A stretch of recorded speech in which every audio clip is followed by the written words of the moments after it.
Alright, alright, alright. Welcome, welcome everyone. It's a nice Monday 9 p.m. CST, you know, for the people in the real time zone. And that means we have a salty top 8 for Strive ahead of us. And we're gonna start. Voltan, you know, this was the first time I seeded it today with like help of Ace. Ace is sleeping right now. The other weeks, like, that's on Ace, you know, yeah, like, you can't tell me anything. I seeded based on the ELO page, so I usually just boot up the ELO page and I just go like, okay, these people are roughly here, and I slap it, you know, I can't do much. You know, I'll forward it to Ace, you know, to slide you next week. But yeah, you know, I hope everyone's been well, been having a good Monday. And because our top 8 is pretty much almost ready, Winners is ready, so we're gonna start it off pretty much instantly. And for losers, we have Yoish and Rag, and we are missing... we're missing the other match, which is gonna be either Shank or Atreus, and on the other side it's Kaito or Joe, so it's gonna be one of those 4. Yeah, I mean, I get that, Voltan, don't worry. I get you, I get you. I had the same when I was playing. Now I play games that, you know, I pretty much always end up playing the same people just because the volume of the people. So I appreciated it.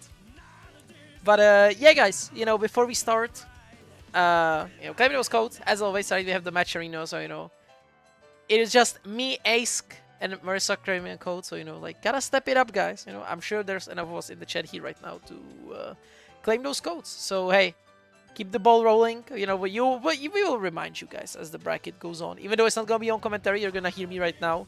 And after that, I am disappearing into the dark. You know, vanish into dark, as Zato would say. And yeah, I'm just gonna slowly start preparing the matches, and then I will hand you guys over to the commentators. So yeah, I hope everyone's been well. I hope everyone's been as cool, because this bracket was like incredibly stacked today.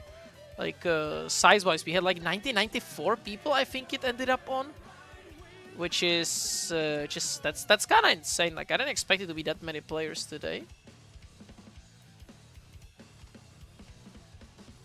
See, exactly. You do get it. You do get it. You do get it. I actually did play Strive this week. I got asked to play by one of the Czech guys because they had like a local this weekend. And I got asked to play, so I just dusted off Chipp. I still don't press rope ever. I just play Chipp like he was in season 3.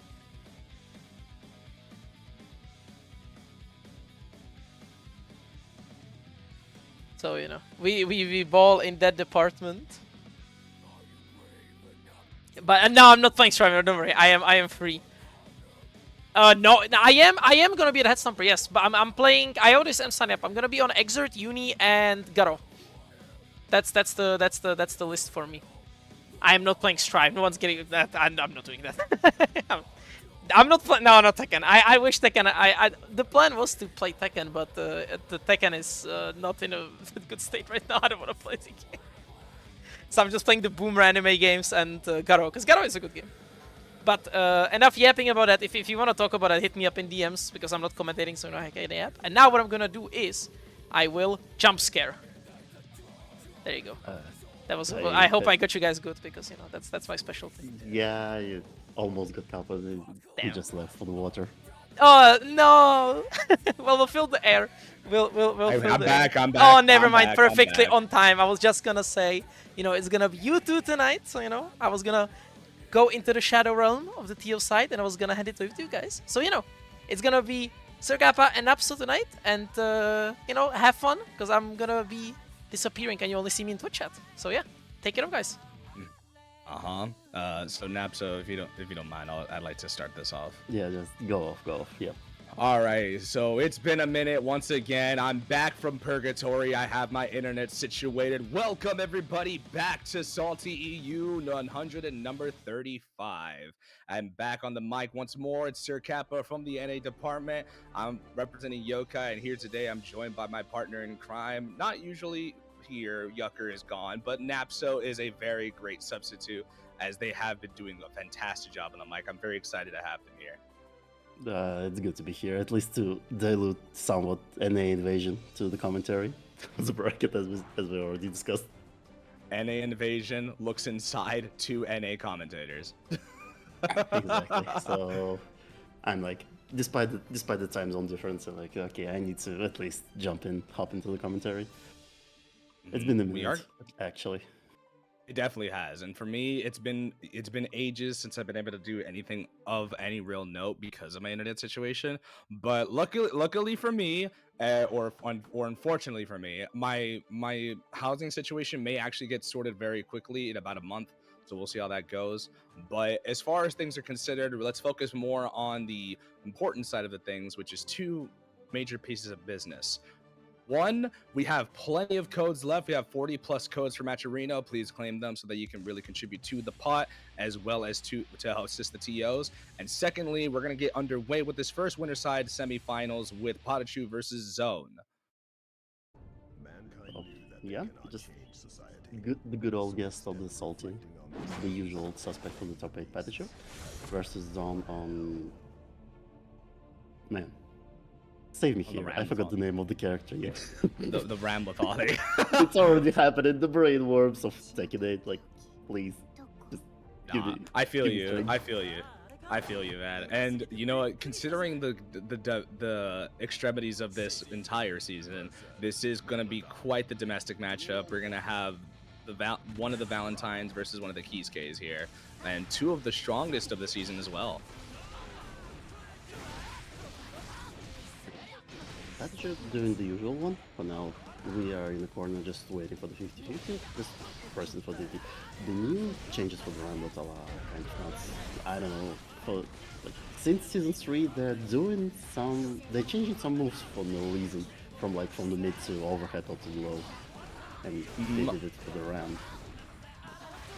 But the other thing that we have to really be careful about, especially, is because SaltyEU has been doing a fantastic job, has been really putting out a lot of effort into really getting into these top positions, and they have done fantastic work. I've seen them first in the Wild Tide, and here going into SaltyEU, they've been playing against quite the stiff amount of players, and they're playing against one of the stiffest in this competition. PataChu really pioneer of sorts for this character. Yeah, and for SaltyEU, if you make it through here, then it's like almost in the back, this Salty. So it's a long road, but this long road ahead to go through PataChu. So it's a nice bracket. And yeah, it's almost like 1-0 PataChu, like taking the huge lead right here. In terms of resources, SaltyEU has a little bit. There is a burst, there is some meter, but like, you know, not a lot of HP left. Representing that mix that they have been very much a pioneer of, just really putting on a lot of major stuff for themselves as well as for the Sin community as well. SaltyEU is on the prowl to spend the wild assault to try and maintain some offense. The disjoint outbeating the YRC. This time finally gets a throw bait and is able to get something started here. No wall break, but still gets the Oki necessary. A small wasn't it a drop, but like I'm not too 100% sure about the RAM combo routes right now. So like it looked like a drop, but maybe it was like Oki setup for SaltyEU. More importantly, it was not a drop. That route was intentionally made to possibly break the wall, but considering the routing decisions, they probably needed it to keep the Oki just in case if the wall didn't break, which actually works out in their favor. But unfortunately, they do go down in the set 1-0. PataChu still fighting it out despite their early deficit in round 2. So it's good it wasn't the combo drop, because like sometimes in position like this, when you drop the combo, you're like 10 times more frustrated. So should be fine for SaltyEU in this situation. Yeah, not getting counter hit like this, it doesn't help your mental, and it will go through the wall with a super. PataChu making a quick chop of Ramlethal. Now.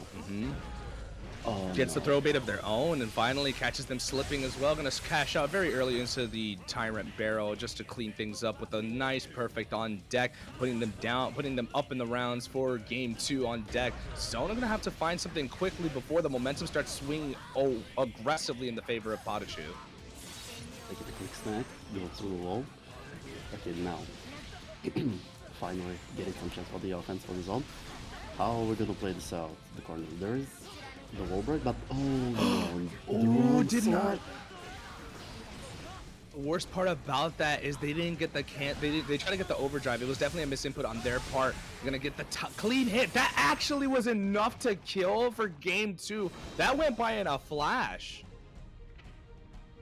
Okay, this one is a tilter. This situation where you get the wrong input and just die for this.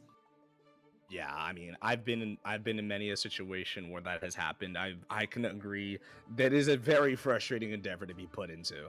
But overall, you just have to dust yourself off. You're down 2-0. This is where you have to like really clear your head, take out the doubts, and just lock it in, right? Otherwise, you are gonna see your winner side run cut short, and you're gonna be having to fight your way up from loser side. Well, to be fair, it's still kind of not over, so there will be second chance for SaltyEU in case PataChu just finishes right here. But we don't want to go down like this for free. So SaltyEU starts with the offense. Now PataChu again catching him. Man, the wall carry for Sin is kind of insane. Yeah, his ability to just convert all his hits nowadays and just get the maximum output of corner carry is amazing.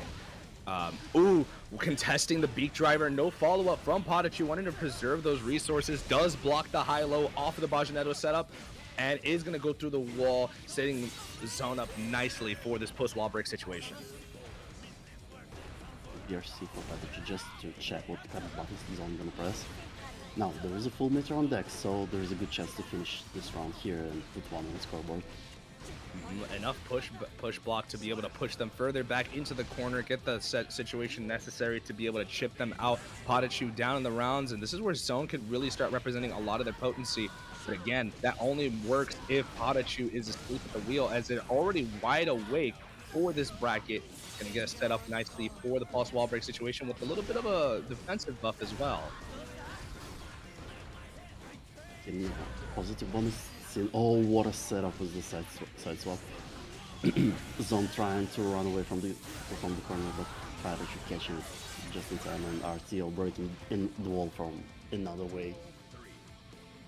Man. Try to route specifically so that they can have the burst in case soHn does try to represent that option. Burst safe routing is such a very potent skill to have in this game, and PataChu definitely has that skill necessary to put their opponents on the back foot as they went from coast to coast. Getting them with the tap dust is going to be enough to be able to put them through the wall. Here we go. Once again, fish on deck, probably a defensive buff. Was it like 3 times in a row the same snack for PataChu? Yeah, it's been the same snack every time. It's literally all been the fish. Yeah, maybe it's not enough to kill, but like.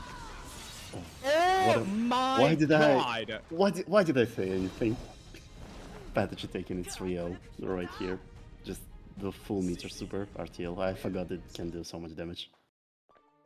You and your big fat mouth, you had to jinx it for them, didn't you? Like, just we know this character does damage, but somehow we just forget sometimes that the Kisuke bloodline has some very built different energy behind it, and that does put PataChu in a very convincing lead. Does put them in winner side finals for this entire bracket, and gonna have to wait up to see who's gonna face them as their next winner semifinals match between Sopeter and Scarfed is up next. But before that, please be sure to claim your Matcherino codes. There are about 40 plus. Please make sure to claim them. It's free money. All it is 3 steps. Log in, pick an account, contribute, profit. It's literally easy. For a second I thought you said lock in, but like it can be also part of the process. I mean, it doesn't take much to lock it in, but you know, if you do desire the need to lock it in order to do so, then whatever floats your boat. But also don't forget, you can, if you want to, you can contribute directly to the prize pool. So we are not like bordered by the codes for the prize pool. So we have like the base prize pool, I believe, is like $20, and the rest is codes and the direct contribution from everybody. Oh yeah, I mean, like it may seem like very minuscule, but like these do add up, and more importantly, when you have brackets who do this consistently, and Matcherino just is a very great source of this, it really just does help everybody all around. It contributes to the people who are running the events. It contributes to the players who are competing in the events, and it also puts a lot of emphasis on the importance of Matcherino. So it feels like everybody is winning. Like there isn't a moment in time where nobody really is gaining anything from this. Even the observer themselves are contributing to their scene and the overall community for growing, and it incentivizes better and better every single time. And SaltyEU is no different. Yeah, when there is like actual competition in the region, and people are doing like, especially like Salty, doing it weekly, not like every once in a while, for like, you know, for the offline events and so on. The usual weekly league with the support for Matcherino is actually kind of good for the scene overall. As a spectator, as a gamer, you can just see the top players duke it out in the tournament settings. Like maybe steal some tech, learn something. Steal? More like we're sharing. Your tech anymore. It's our tech. I felt the same way. I'm not gonna lie to you. I felt the same way when I started seeing you know, back when DP like reversals were, or meterless reversals specifically, were command grabbable. I remember the days when I used to have remember the Nago setup where if you cancel bite, like if you do far slash and then PRC, yes, the target combo into bite. I actually discovered that back in season 1, but I didn't have the execution for it. And then I saw Dark Necro do it, and all of a sudden I'm like, oh, so that is viable. Oh yeah, it was viable for forever, but like no, but it was part of the conversation only like by this season 3, I think so, because like reversals was like reversals were grabbable for a very long time in Strive. Well, DPRC being a thing. Oh, what a miss from Scarf. And now it's Johnny time with the cards, with the deal. Let's see what. Oh, the good reversal. It's a bit of a gamble, but like still paid off. Well, when you have Sopeter on deck, you're bound to play with the natural born gambler themselves, EU's finest gambler. We're gonna cross out into the corner. Nice chase down from Soap Eater, going air to air after the Alpha Blade, and they just go for the run up throw, seal it out. The cool guy does cool guy things, and now we're moving into round 2. What a catch from Salty. Just again, full current care with the wall break. Without the super, so it's gonna be back to neutral. But oh god, what are we doing with Scarf? Making And Scarf again, flinch. Just nice. Two low misfires into the counter hit. And now again, it's Johnny time with the cards. So finally Scarf gets some breathing. Ooh, try to reversal PRC, but this didn't actually work out in favor of Soap Eater, but does catch necessary the pin and is going to catch the burst as well to seal it out with a simple stanky leg to really seal out game 1. Soap Eater not really looking too phased at whatsoever by one of EMEA's or EU's finest chip player.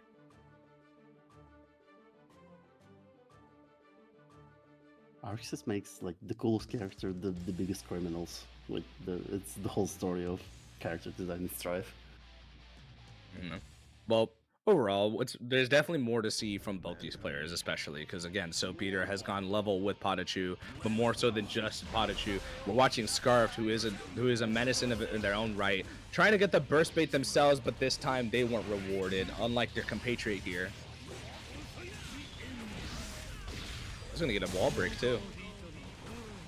No, Ooh, just a little bit far out. A bit far away? Yeah, but still, we get a wall break without the heading on jump. There is still burst, but yeah, especially now with the pixel of health left, you don't really want to use it.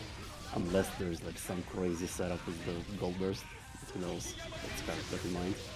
For now, it's a wall break with the super, and if it's possible, it's winnable still on the pixel. Unfortunately, that's not going to really be a thing to notice anymore, as they're going to get the Swift "That's My Name" to seal out round number 1 in game 2. And Soap Eater definitely wanted to make quick work of this before their opponent starts gaining any momentum, and already we're seeing a lot of that potency Scarf has on the table. For now, what we haven't seen from Scarf is like the rope setups and rope combo routes, the new stuff from 2D4, but maybe it's due to like them not having too much time on the offense. Right now they're doing just fine without the rope. Oh, this is actually gonna be enough to kill. This cash out actually does so much more damage. This actually is enough. No, oh, it's just a sliver of health left! Yeah, exactly. It's a perfect though, and it's a statement. But it was actually intentional because it wasn't enough with the super for the wall break, and they didn't want to go to another spring. They wanted to have some setup. Oh, here we go with the rope, the new stuff. Let's see what Scarf is gonna use. Not this one. Oh my god, it's gonna be a lot of damage. It's not dead yet, but like, come on. That's my name. Don't wear it out. This is a sliver of life and a dream. You've got to work with everything you've got here. But unfortunately, the TK Finder is going to find his man. And now we're moving on to game number 3. And these matches are going by incredibly fast. We are speedrunning the top 8 bracket right today. We really are.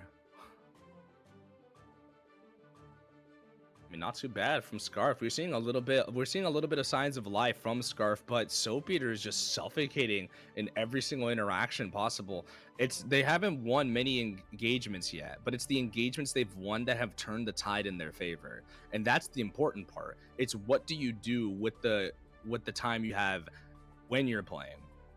And despite the dominance from Scarf, like, Soap Eater just hasn't needed anywhere near the amount of time to kill their opponent here. But game 3 is where things have to start changing for Scarf, or they're going down into losers as well. Usually the idea was Chipp, like the whole game plan is like you overwhelm your opponent and just not give them room to breathe. Just like this round start, let's see what's it gonna be for Scarf. Okay, there is the subspace and Self finds it, and okay, we're going to another coast, but Burst prevents it. Set up the rope. A rope by itself can be a threat, you know, because Chipp can do crazy stuff from it, and you need to kind of pay attention how Chipp gonna use it, even in neutral. Now we are low misfiners. Yeah, it doesn't seem like there's any fear from Soap Eater. It doesn't like the implications of the threat from Rope are very potent, but it doesn't really matter if Soap Eater doesn't have any fear at all. It feels like they're walking into this as if it's just a walk in the park, and they're dog walking Scarf right now. Dog walking is kind of a strong word, I would say, but in this situation, but Scarf, okay, trying doing messy guessing with the ropes. And again, the burst, no, not like this. Wall For break now it's gonna be the situation. wall break. There is a reversal, but do you want to press it? Unfortunately, you don't even get the chance to. A swift walk up throw is going to be enough to seal it out. And once again, we get another 3-0 in winner's side.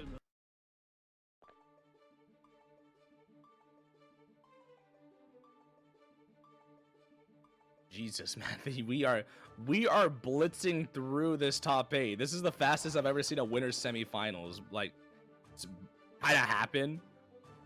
And even in my locals, I've never seen this happen. How long are we streaming? For like 20 minutes, right? Like the It has two been- sets took 20 minutes.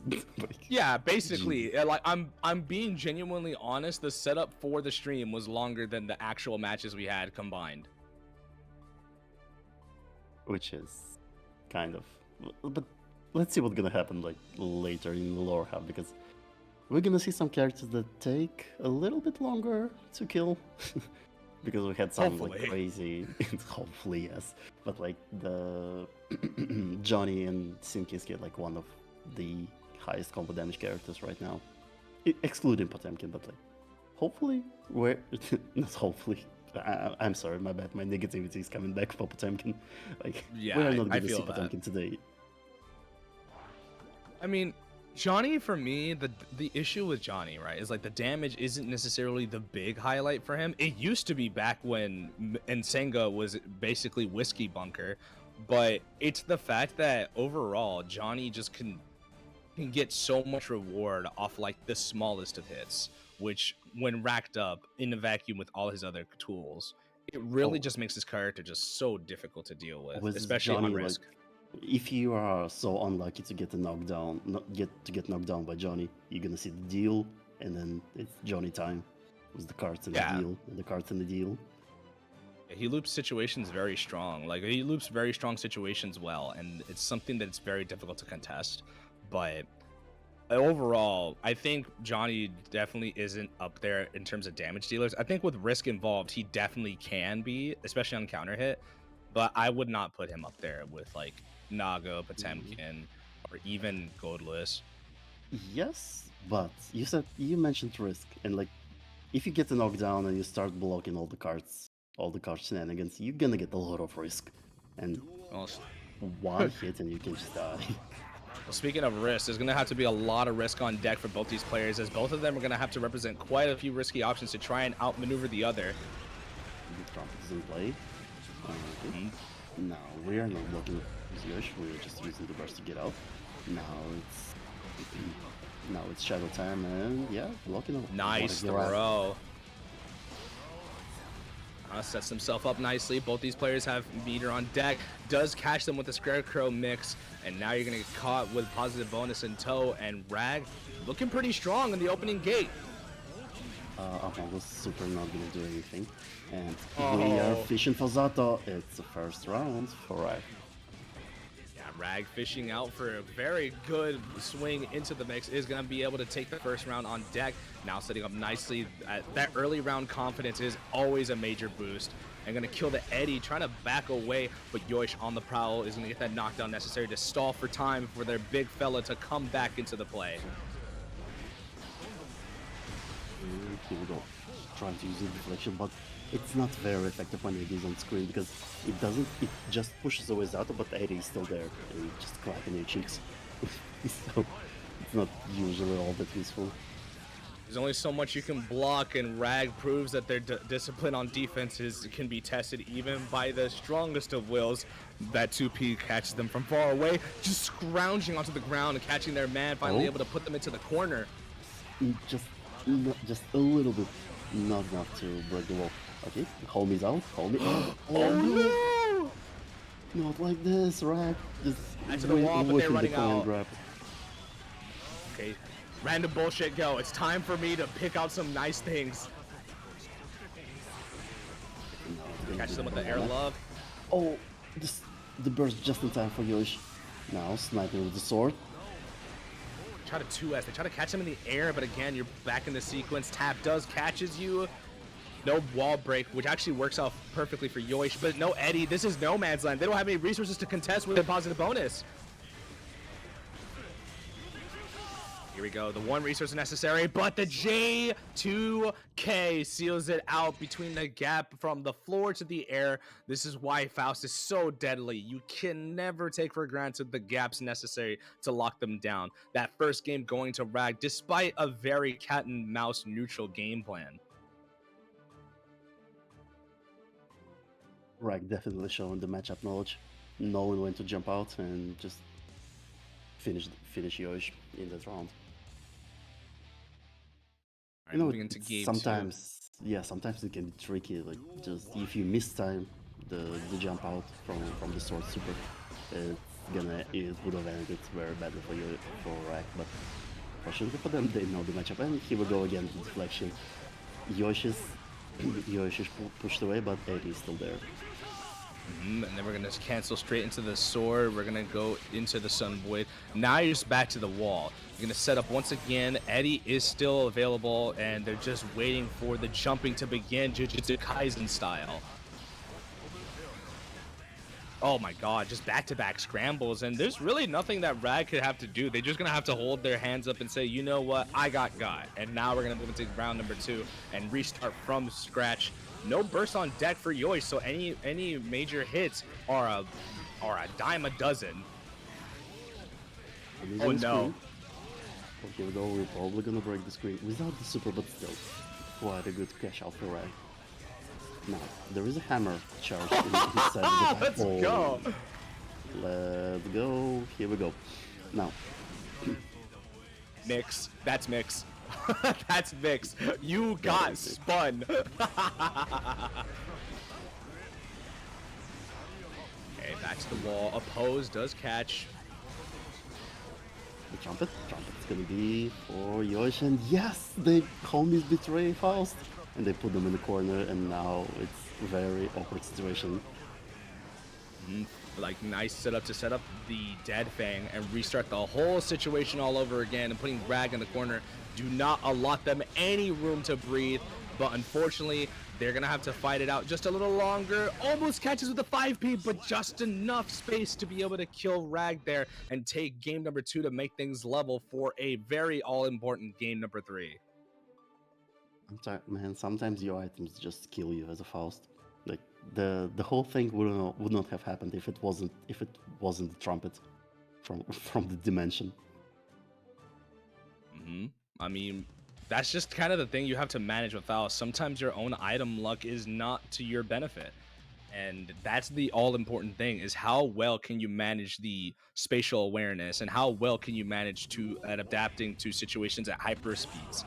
But this is where game 3 comes into play, and we really get to see the best from both these players.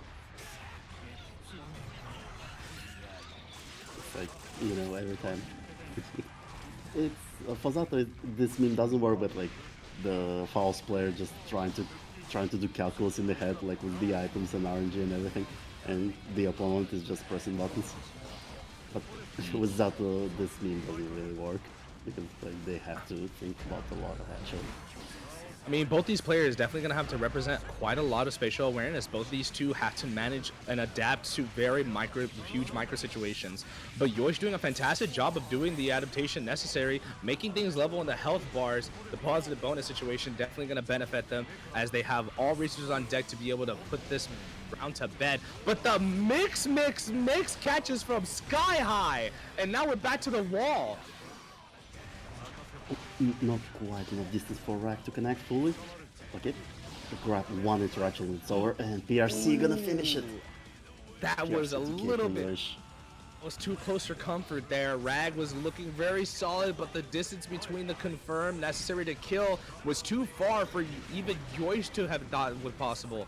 Now back to the ground here, trying to control the ground game. Great 6P. Now the tides have turned in Yoish's favor, but J2K seals it out, putting space back into neutral. Good kill on Eddie from RhagTheDuckle. Now, Yoish is in a tough spot, and there is a bomb. Now you need to be a little bit more careful. Bomb is on the screen. Trumpet, I believe? Yes, trumpet and a... trumpet and a hair. Oh, once again, this is actually gonna pop right as he explodes. All right, level rounds, and this is all important. Both these players need a round to take the lead here. Contest on block, man. Doing the calls, the drill. This is probably the best case scenario for them. Yeah, you're right. Now they bought enough time for AD to come back. Oh no, we're not blocking, and RhagTheDuckle gets advantage. Oh, what was that? What up? Backdash BRC, right, from Yoish. Yeah, backdash BRC into JD. Very smart thinking from them, but again, RhagTheDuckle definitely not a slouch themselves. They're a thinker themselves, and that actually great thinking, hyperspeed thinking actually sealed that out. Very close endeavor, but it's RhagTheDuckle who takes the momentum and is now one game up, the all-important game to move on into losers quarters.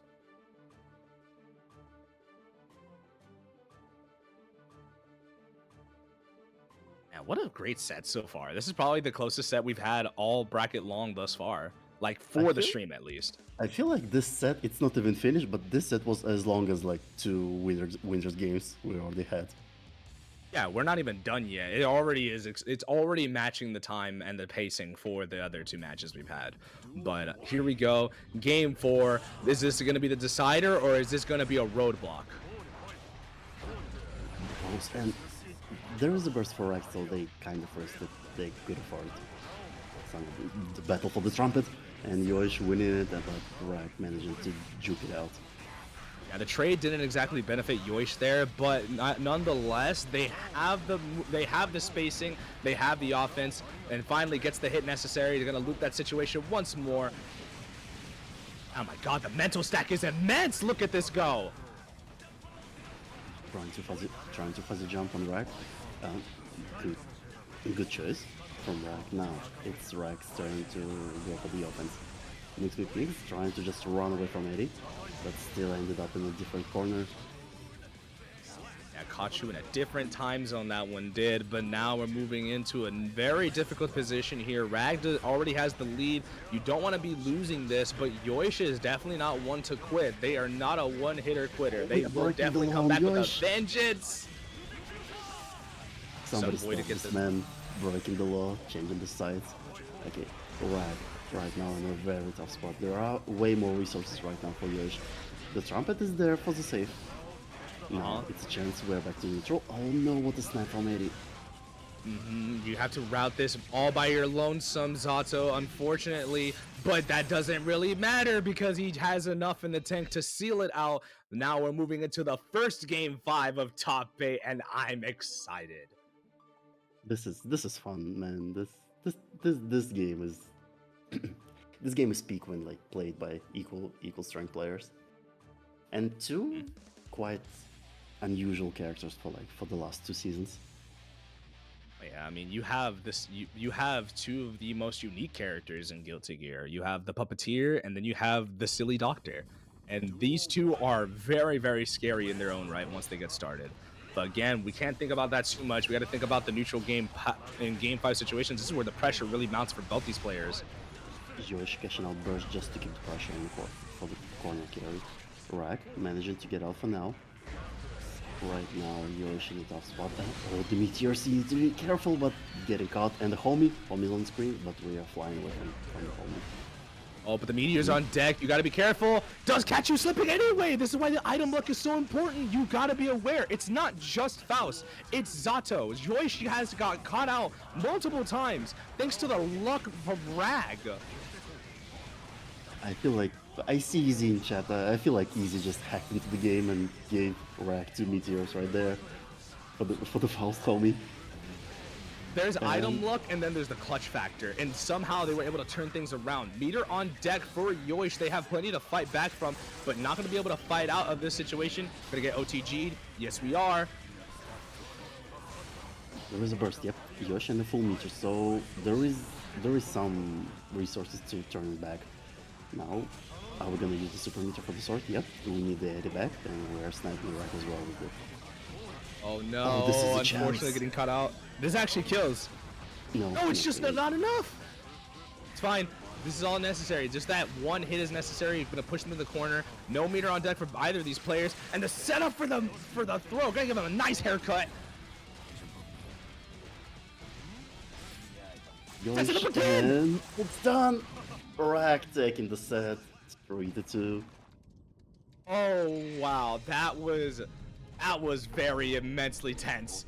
Just give him a haircut twice to seal it out. You go from one throw to the next, and somehow the silly doctor is now back at the surgeon's table, and they're gonna be able to move on into losers' quarters. Unfortunately for Yoish. But man, this set was tight. This is big guilty gear right there. And I'm looking at the chat. Izzy, Yes. don't try to emulate my sophisticated nonsense. yes.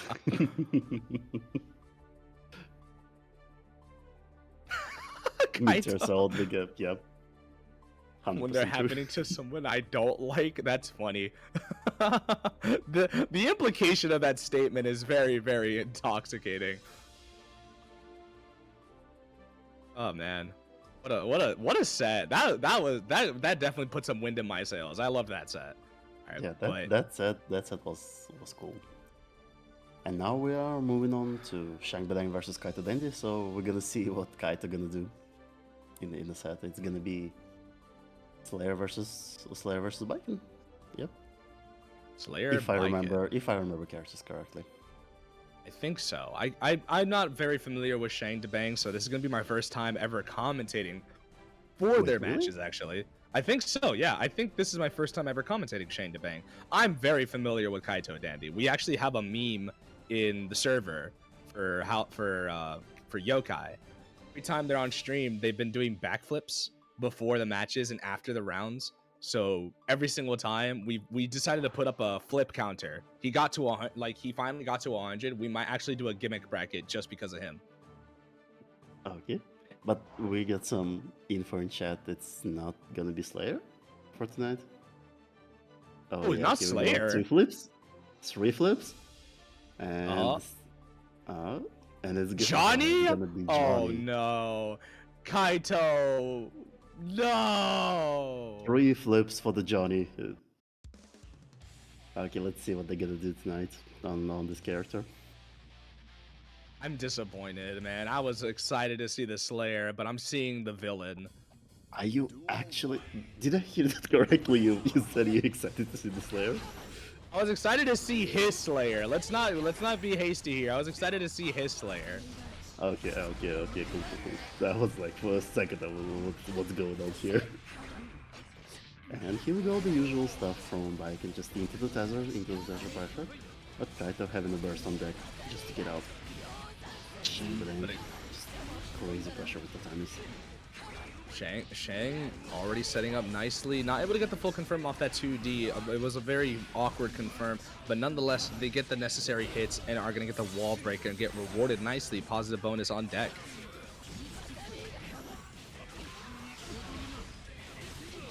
Here we go, catches with the...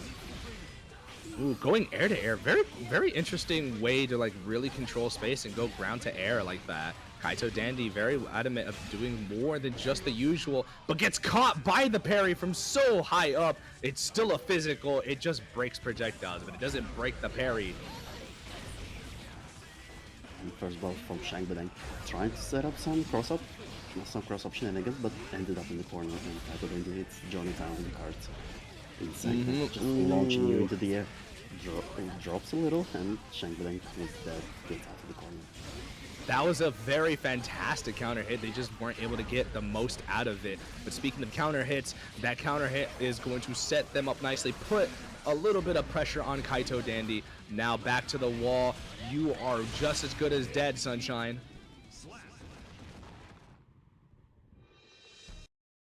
One villain we don't really talk about a lot in Season 4, like for me at least, it's my personal demon, the Baiken. Why did they? Why was it necessary to get the Tether buffs? Like, Oh, there's the backflip. okay. There's another Is it gonna backflip. be the second one? Nope. Number 4. No, Okay, 4 just the backflips one. for tonight. Yeah, four big booms in the chat, if you will. Yeah, Shangbadung already leading and showing that even gods can bleed. Again, this is not the usual suspect that KaitouDandy represents. So much to find out whether or not they have it in them to really make the most of this character switch. Oh, what a combo! What a beautiful combo route from Shangbadung. Not a no heavy knockdowns here, but we're back to neutral and trying to fish with the parry, but KaitouDandy not falling victim to it. Setting Now, up here we go. for the setting up the plus frames and able to get just very basic combo into die. You don't have to have the complicated confirms, the very nuanced long combos, as long as you can get the confirms necessary. But speaking of confirms and nuances, we get quite the interesting confirm from very awkward counter hit. What a jump out from Shangbadung, huge guess, and it pays out big and forces burst off KaitouDandy. Now there is a full meter on deck for Shangbadung, so yeah, it's gonna be into death, I believe. Oh, no, not taking meter, not believing that the combo will do damage, but not needed with the YRC bait. And again, just really showing that playing into the stronger characters doesn't inherently mean you're gonna get the results necessary. When you have someone who specializes in their character, usually it's the specialty that works. We do get a backflip on the stage. We're not gonna get a character swap, are we? No, we don't get a character swap. No, It's all Johnny here. It's Johnny winning for KaitouDandy. I don't know if it's like a full-time swap or like just for tonight, but who knows, who knows. Well, in any case, though, they do firmly believe in the Johnny, and I think they have been doing solo Johnny this entire bracket, given the fact that they haven't decided to swap. Very nicely done. Forcing the burst out. They don't want the momentum to switch. They're finally getting some stuff going in, going air to air, trying to find an opening in the defense, but nothing so far. Okay, here we go. Nicely done. There is no burst for now for KaitouDandy, and it's gonna be painful with the laser. YRC not gonna get baited this time, but burst immediately spent by Shangbadung to keep the offense going. And into doing another tether, this can be death. No, this is most definitely dead. It doesn't matter how low damage this is. The wall damage is going to be secured and is always guaranteed. KaitouDandy, looking at tournament life here, is about to get sent out if they don't make something happen here. Johnny is famously not Japanese, so doesn't have a guts necessary to survive. He does have 3 guts and high health, but that doesn't really help if you're getting hit as frequently as KaitouDandy has been getting hit. And now, finally, KaitouDandy is on offense, but the back throw with Desert. Now, this can be it. It's not it, right? It shouldn't be. It's not enough. It's not enough. But it's last stand here. You have 10% in a dream. You have 50 meter. What do you do with it? Spend it for YRC. And this is enough. No, just too far out. Wasn't expecting to confirm the hit from such an awkward angle, but still able to rectify the mistake. Shangbadung does move on. And unfortunately for KaitouDandy, the Johnny just wasn't enough.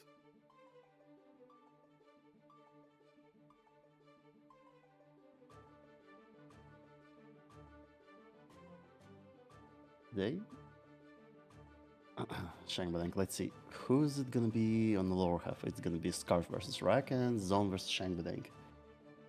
And now I believe we're gonna see PataChu versus soHn, right? Or is No, gonna be? it's loser side until semifinals, and then it's winner side. Yeah, you're right.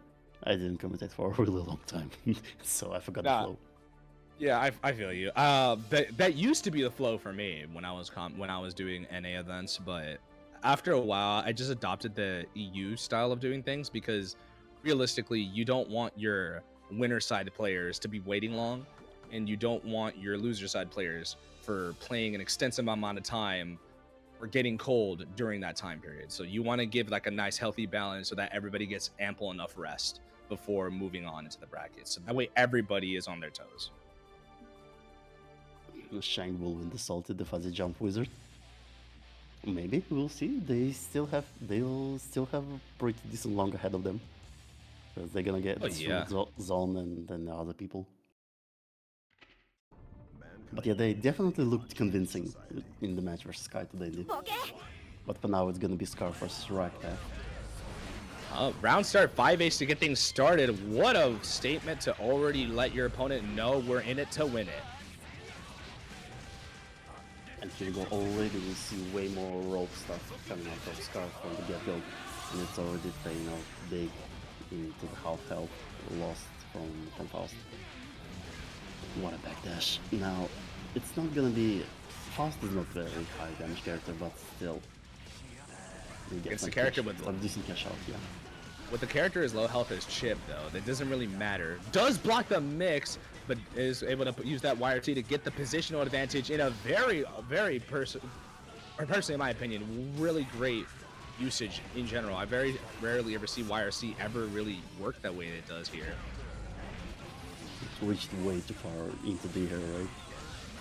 So, unexpectedly so. Oh, what a pass of the bomb! But the sun is holding the neutral. The mini Faust just saved the Rag. Trying to try to out shimmy their opponent here, but it doesn't work out. Their opponent does come in. Rag does steal it out with a little bit of a toe tap, just checking his J's.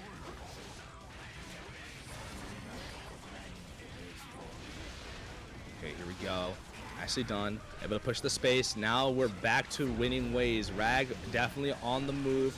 Wants to make good on this chance, and now it's Scarf. Feels the pressure, decides to burst out. 50 meter for both characters.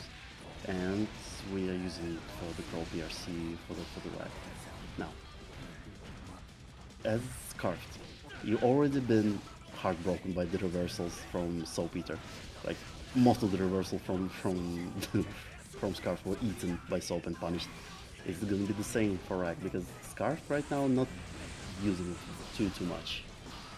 Ooh, but the bomb doesn't work out in Rag's favor. Gonna hit him with a good player check and catches them slipping, made them think too hard. The mental stack was just enough and gonna make the rounds even. Both of them almost even burst gauge. Easy, where are you? We need you. Rag needs you right now in chat for the hacking into the mainframe of the items. But for now, we are not defending against the mix, which is gonna do a lot for now. This card is into the heaven of down. There is still burst for Rag, so this round it's far from over. Trying to wait for the burst. You saw that the greed on display is definitely something to be stated, but it almost worked out in their favor. What the hell is going on? I didn't even know which side he was on. Rag tried to grab, but the Scarf was on a rope, and this rope whiffed, and yeah, this was a scramble, the big one. I've seen eggs. I've seen eggs less scrambled than this. What the hell was that? That was funny though. That was great. Round one, or game one actually, might I suggest. Game one right now, despite the little bit of a shaky start from both of these players, Scarfed in the lead at the moment, which is a definite positive. A bit calmer on start from both players. Just Rag checking with the 5P and Scarf just backing away. Now, there is the burst, yeah, we're spending it immediately, don't want to deal with the corner pressure from Chipp. Alright, running into full screen, gonna get the grab off, trying to close the space, able to get the hits, but still not converting into anything. They're trying to shimmy their opponent and really make them pull the trigger quicker than they want to. Nice 6P. Oh, this might actually be enough to route into a dead character here. No, not enough. It's still very little. This is not going to be enough to kill, but this does set up Oki very well for Scarf. Actually, never mind! Now it's your turn, right, Kappa, for the curse. You know what? I'll take that. We have to have at least one per commentator, you know? At least I have my one now. I have my one. Mandatory jinx, at least one for the evening for each per commentator. I forget this character has no guts. who did try to use the usage of the mini Faust to sneak in that command grab, but Scarf, wanting to scout that report, didn't really get hit. But still, once again, a command grab does find its man at some point. What a brave DP. What a brave DP. Nice DP, but you still died for it. You guessed correctly and still lost. This is such a Guilty Gear thing. Weird confirm, but that burst actually was clutch as hell, gave them position advantage, and almost meter on deck, but gets caught for trying to go for the throw, and now it's going to be a key situation for their opponent. Oh, IBFD saved them there! That's why you learn IBFD, kids. Just to get out of situations like this, and Scarf demonstrated it perfectly. Just coast-to-coast combo twice. This and killed. then... That was awesome. Yeah, that was so cool. This was awesome. Yeah. Dude, I love watching Scarf, man. Scarf's creativity when it comes to conversions, as well as with Tightrope, it's so fun, man. Like there's only two players who I feel like creativity-wise play this character with such finesse, right? And this isn't to knock anybody, but like in terms of creativity, Scarfed is a heavy candidate for creativity, and then you have NA's Marvello, who just really has that creativity to just make anything work on the fly. Game 3. All important. This is for the marbles. This is for Scarf to move on into loser semis, and this is for Rag's life here in the tournament. Not the only Rag is fully reverse. It's real for them. There is no room for mistakes. And for now, it doesn't really look good for Rag. Nice catch.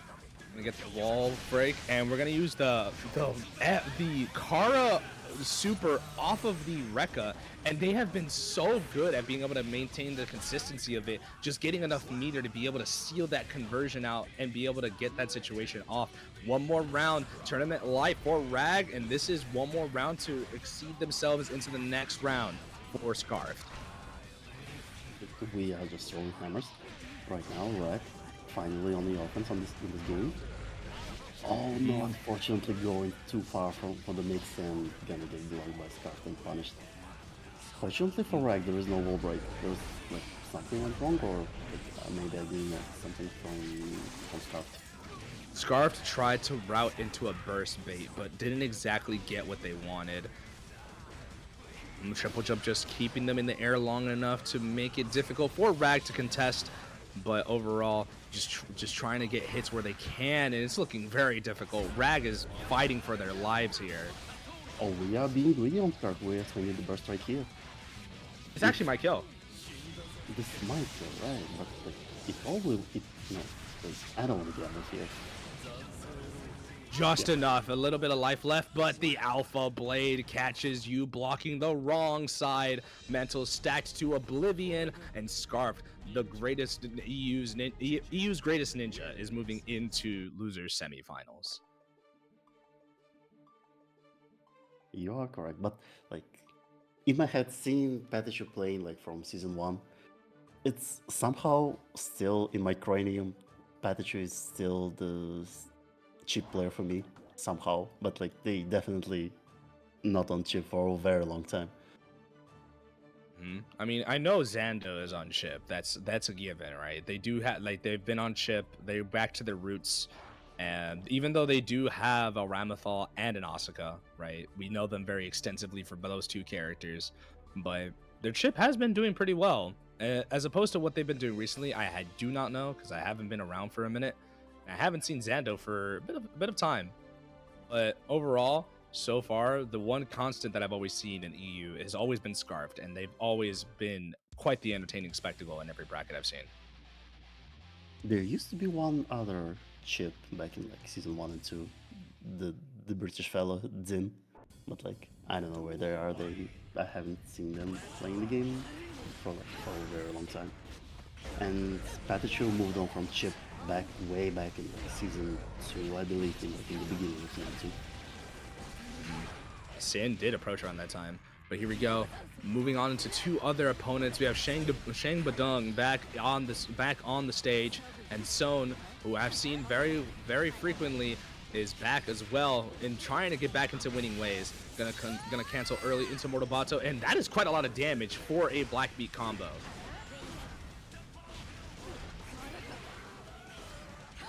RC doesn't want to deal with any of it. Ooh, not enough. Is it gonna be PRC into death? From no, not really. There's a couple pixels left.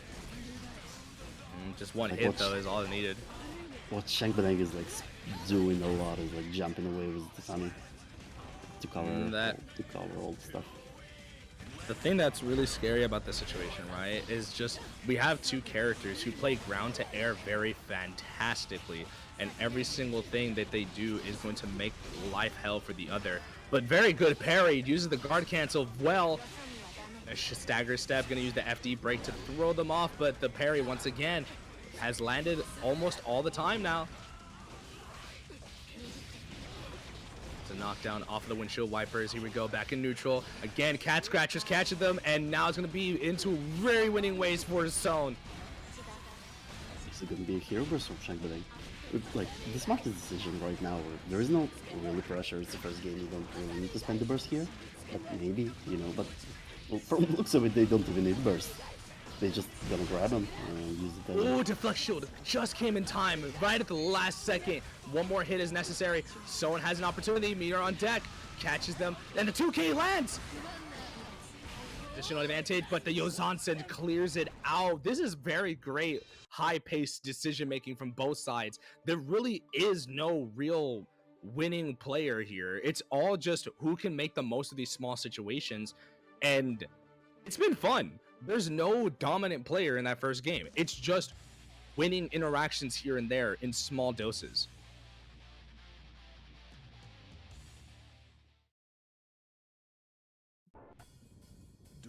Oh my bad, I was going for my water. So yeah, but you're right, 100%.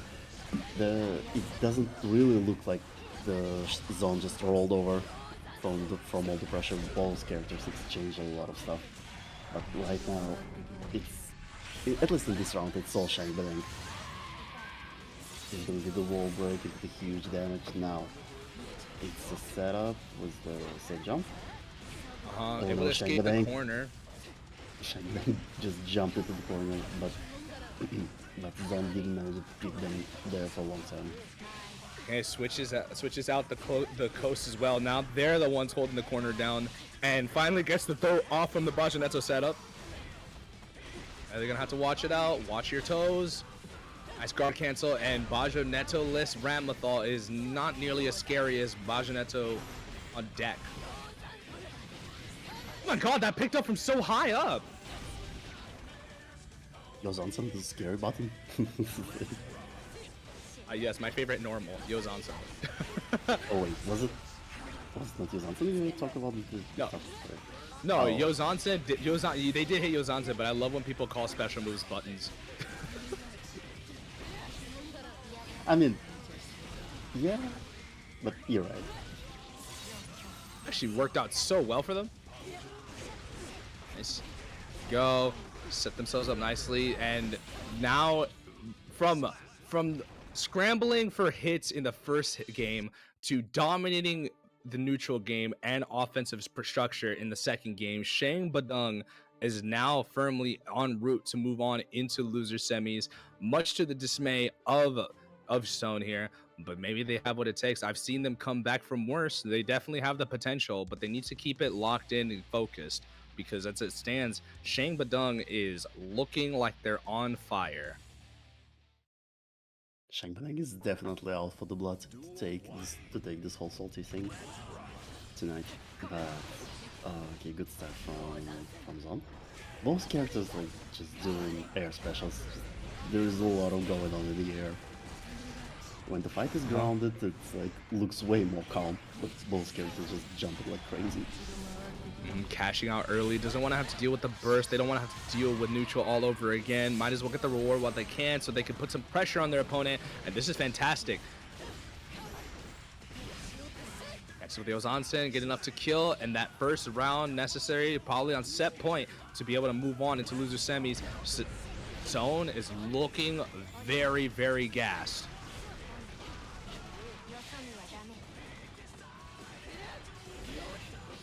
Oh, Nice what a catch. catch from soHn. The parry working out for Shangbadung.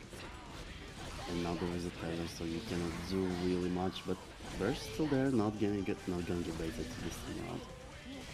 soHn is looking like a fish out of water right now. It's not looking too great for them at the moment. It's Shangbadung who is looking so comfortable on the sticks. The risk on deck might actually give them the necessary amount to kill, but no, just resets once again. YRC on deck, catches with far slash, but no confirm.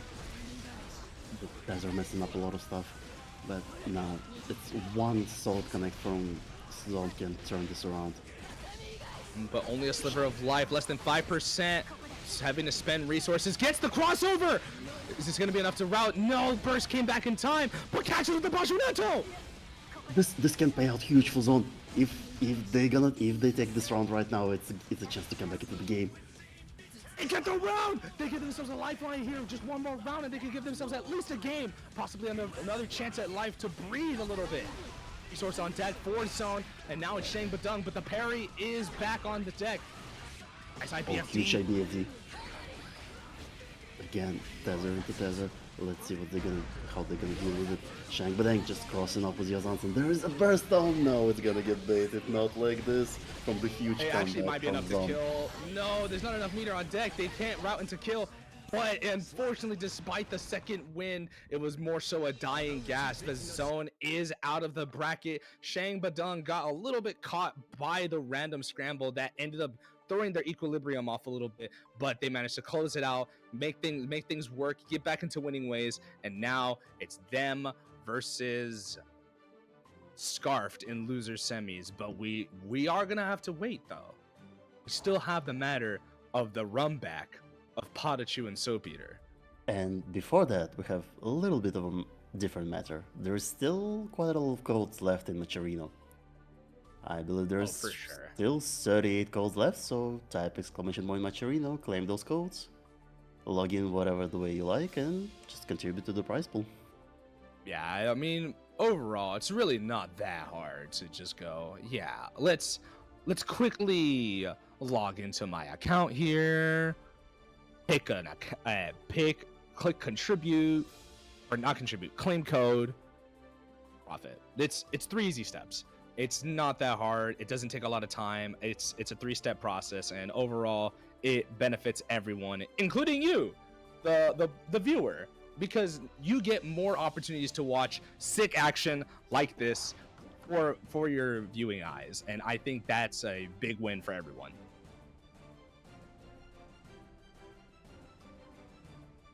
Whew. There's What some you can see right now on the screen. There are some quests came back.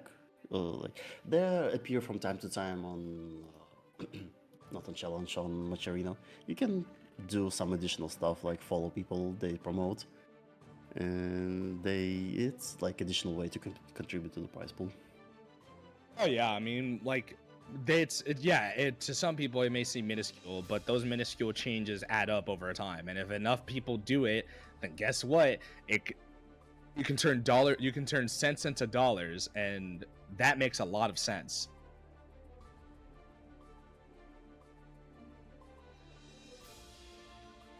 Alrighty then, we're just waiting on PataChu to pull up on deck, and let's hope PataChu remembers that it's first to 3 and not first to 2 like last time. Wait, did they forget actually for the first two? They played a minion and lost 2-0, but they thought it was game 3, so they switched to Elfelt and then just left. And then when they came back, and then we told them, "Where are you going? Your stead's not done." They're like, "Oh, really? I'm so stupid." And then they came back and reverse 3-0'd. This is so DM from PataChu. Yeah. But like PataChu tried a count challenge, impossible. For real! We actually Yes. had to DM. We actually had to ping them in the Salty server.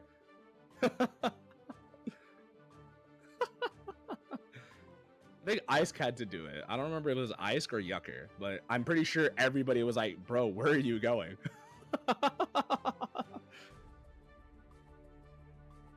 It was funny.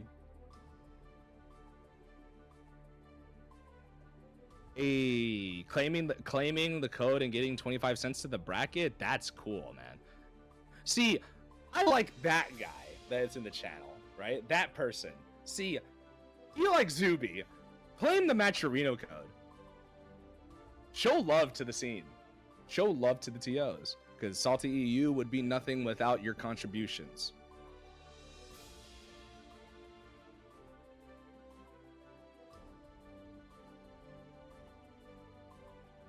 Not only did he leave, he booted up Crypt of the Necro Dancer or something. Bro was already in the mindset to play something else, man. Bro was like, already out mentally. He was checked out, and then when he came back like free of liberally in his mind, was already pretty much like, yeah, all right, cool, I'm back. It turns out all he needed was like a small mental reset to come back to the He game. really did. He really did get a mental reset on accident, and it worked out. And what makes it worse too is they dominated.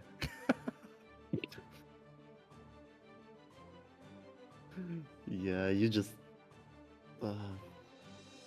destroying the mentals. The usual stuff from PataChu. Yeah. I don't know if he won that bracket, but I'm pretty sure like he made everyone wait quite a bit. Speaking of waiting, we're finally done waiting as PataChu finally arrives. Hopefully he wasn't playing Crypt of the they weren't playing Crypt of the Necrodancer. Or PataChu as everybody is playing. Bellator. I had to quit the Bellator because it took way too much of my time. Yeah, but speaking of which, we have the Natural Born Gambler versus the Crayon Eater. Oh, the Shimisen, big button connects from Saltpeter. Now with Johnny down with cards, into the next knockdown deal. How's PataChu gonna do it? And just get out with the GP. Doesn't take a lot to really get into that winning position, but that confirmed dropping at the last pivotal second, trying to bait out a DP or a reversal of some kind from PataChu. Saltpeter has been very potent in these regards, but not really getting much dice out of it. Ooh, the 2K got caught by the hoof stomp, and now it's going to give enough to PataChu to be able to reverse the situation.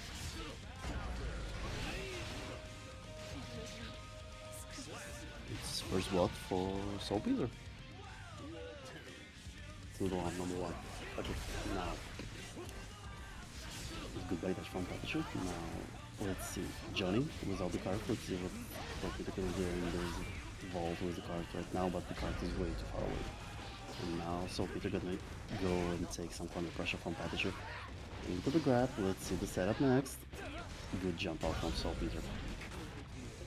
Here we go. Catches with the aerial TK from miles away. They catch him once again. It catches all PataChu, even you included.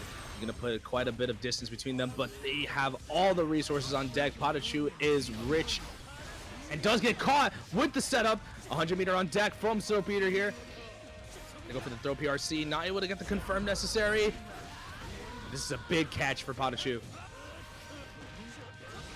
Yes, it's gonna be the grab. There is still burst on deck for Saltpeter. Yeah, they didn't want to risk the burst. They decided the round is perfectly lost here. I'd rather just take the round than to lose my burst. The burst advantage is firmly in Saltpeter's favor. Going into round number 3, gonna get the early wall break into positive bonus to refund themselves a little bit of that cash they spent. Now, the usual question from Johnny. Is it going to be the reversal this time again from PataChu to get out? No, not for now. This time, but gets caught sleeping at the wheel again. Their toes getting caught, and the damage on deck is definitely damning. OTG2S finally takes the game off. Low misfinders doing the job for Soap, and the game number 1 goes to Johnny. First game on deck against a player of PataChu's caliber. You definitely can feel yourself here, and this might be the opportunity for SaltyEU to finally rectify the mistake of losing to one of the best. And now, game number 2. This is where things get really dicey. Can we see the reverse of fortune, or are we going to see the natural born gambler really cash in and win it big?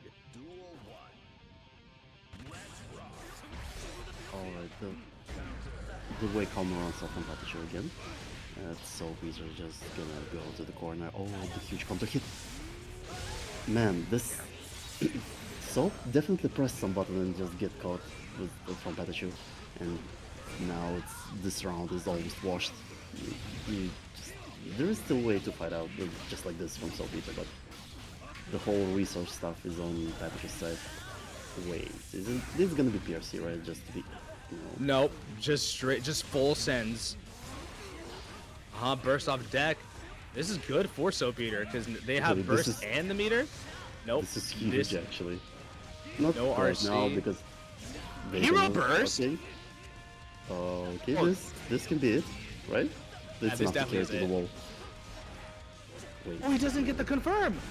Oh, the DP catches.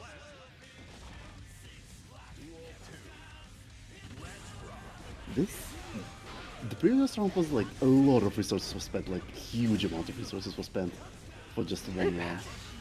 But very passive resource expenditures with tension here. I'm very surprised. A lot of these resources aren't being spent to keep themselves safe, as both these players are just kind of contesting in very aggressive ways.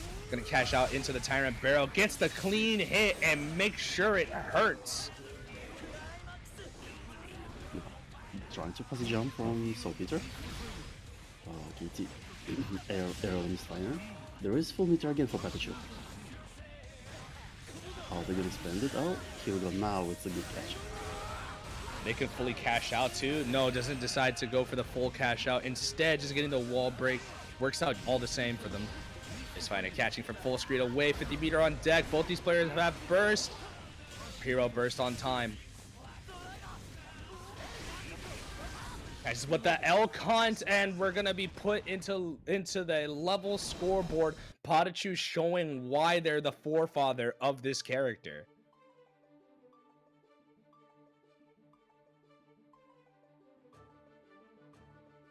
Man, I remember when the scene Kiski came out, it was a struggle.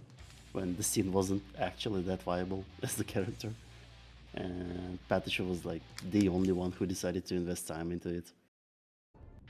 Was the only one really carrying the character out in EU from what I remember, right? Because I wasn't around to watch a lot of his gameplay. I wasn't fully acclimated into the seat at the time. Nice IB, but gets caught by the counter hit to S. From the get-go, they fully committed to the character, and now, like for the last year, it fully pays out for PataChu. They do have an Elfel, but again, that only comes out very seldomly. Nice backdash to avoid the H miss, I think it's the S misfiner. There is a burst on deck again. Is it going to be deflection? No, we're just fully saving the resources right now. Yeah, I think the biggest thing for SaltyEU though is that you can't let this reverse of fortune get the best of you. You just got to maintain focus, and you just got to really rely on your own mental to really carry you far, as PataChu is not a player you want to take lightly. So far, SaltyEU is getting a lot of mileage here, making the micro adjustments to be able to get the round going for them in their favor. Finally catches the DP. Nice catch with the 6K. Doesn't route though to kill. I need him to just to be safe, and he just chips out PataChu. Playing it lame actually really worked out for SaltyEU, leveling out the rounds here for game 3. Wanting to try and bait out a resource, but PataChu is not willing to bite on the bait.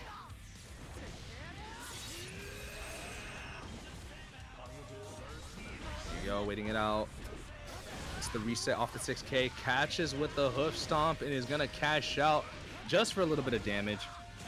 Resets with that damage output. Not gonna get the clean hit, but not enough to kill. That jump and the YRC not gonna get baited. No, Very brave. immediately spinning the burst just to keep up the pressure. Now, it's not that hard actually to chip out Saltpeter because there's not a lot of meter for the EFZ. Maybe they'll even attempt with the super. No, just cancel it immediately. Yeah, there's really nothing you can do there. You just had to hold out. You just really had to hold out the entire way through. And what makes the situation worse for them is the fact that they didn't really have much meter or burst, so they just were stuck in no man's land the entire way through. PataChu now up in the set 2-1. They've got to start making a very aggressive switches in order to really put PataChu down, lest they go into losers finals.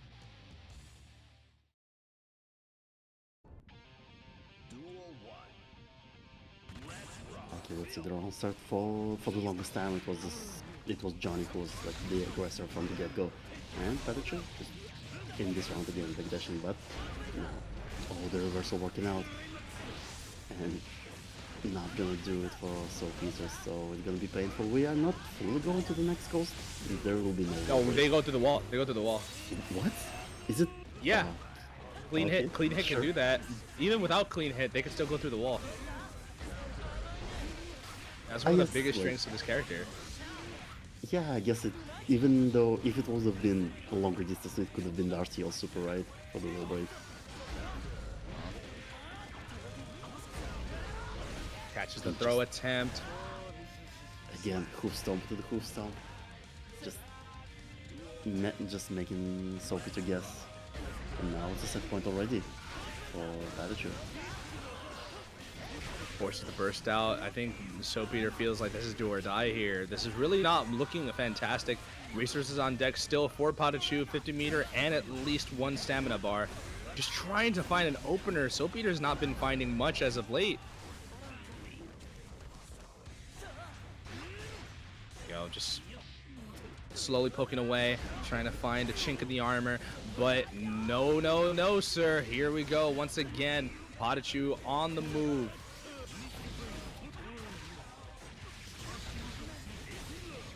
Catches finally. This is the perfect catch. About the drop in the pressure, and now it's not Johnny time anymore. PataChu. Are we gonna see the reversal? No, we're gonna see the Elk Hunt. Yeah, but the drop, it doesn't matter though. The Elk Hunt missing doesn't really change things. If only thing, it's a drop opportunity there. PataChu moving on into winners grand finals.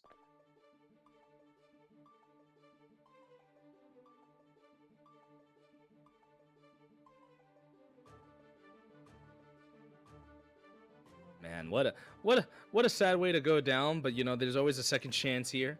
You are one of the biggest fish in the bracket at the moment, making it very, very far. But you do have to contest now with two others who have made it this far, who have had to claw their way up. Now it's Scarf versus Shangbadung. And for Saltpeter specifically, they already dealt with Scarf shenanigans, and they gonna look at this match very closely because they need to see what Shangbadung gonna do for tonight, because Shangbadung on some like aggressive shit tonight was how they went through the bracket. But here's the problem though. They played each other already in the winner's side, right? And it was a 3-0. However, as the bracket goes along, the stamina starts to get called into question. Momentum is truly something to be very wary of, even if it can be a myth at times. It's how much have you adjusted since then? I want to see who sent Shangbadung into the lower half. Let me just... Oh, wait, it actually was Soap. Soap sent both Shangbadung and Scarf 3-0 into the lower half. So either one of these, whoever wins, is going to get the run back. Yes, it's gonna be for both of them. Yeah, you're right. It's gonna be a run back. No burst for Shangbadung. They're gonna have to hold on to all this damage, and my lord, this character is very much low in the health pool. Even though the guts count is definitely gonna make up for it. Nice DP to be able to get rid of the threat of Yozansen. There goes another one. In the fly. The side swap not very favorable for Shangbadung right there. because it could have been a wall break, but now it's gonna be Scarfed who's gonna break the wall and take the round. Here we go. This is looking like a set. So now we're gonna get a trade for both these players, almost even life. But it's Shangbadung who's quicker on the trigger, is gonna put them to the wall. But great 6P to deal with the Escabari.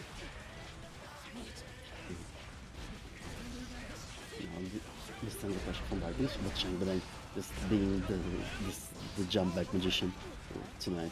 Oh, what a block for the cross up with Alpha Blade. And now dealing. Oh, what? Seals out that burst too. I was gonna say something about the Escabari, but instead we do have to focus on the fact that they did manage to seal out that burst, recognizing it's almost on deck, decides to cash out early, and recognizing it's gonna be enough to kill. Very great awareness from Shangbadung, and very good usage of their meter. Good reaction from Scarf's side. Just preventing the next tether with the 6P, and now cashing out with the wall break with the system. I'm trying to get a little bit of extra meter. No, we're not really playing with the... Ooh. Oh, what a statement. That definitely was not warranted whatsoever. They just needed a stunt on their opponent for a little bit, just for the flicks. And honestly, I can respect that. I can respect it as an onlooker and as a commentator. Let your opponent know who they're dealing with.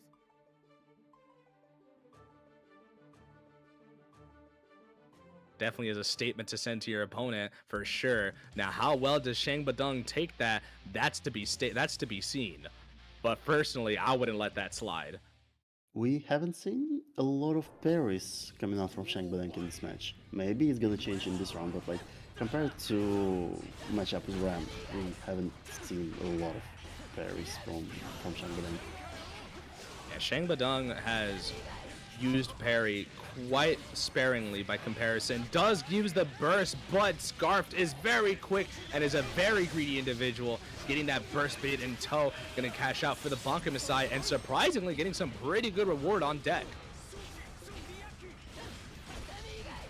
Very brave 2H to fight it out, but gets caught by the 5H counter hit. Gonna cash out, so get that wall break or wall clean damage, and doing fantastic, dominating the first round of game 2.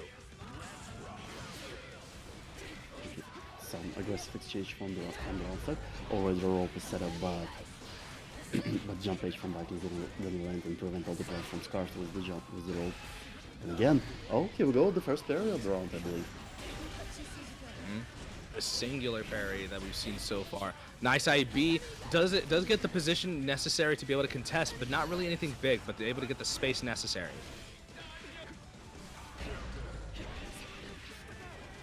It's a knockdown, setting up with the Escabari. Both these players retreating from each other, despite the Kabari being set up.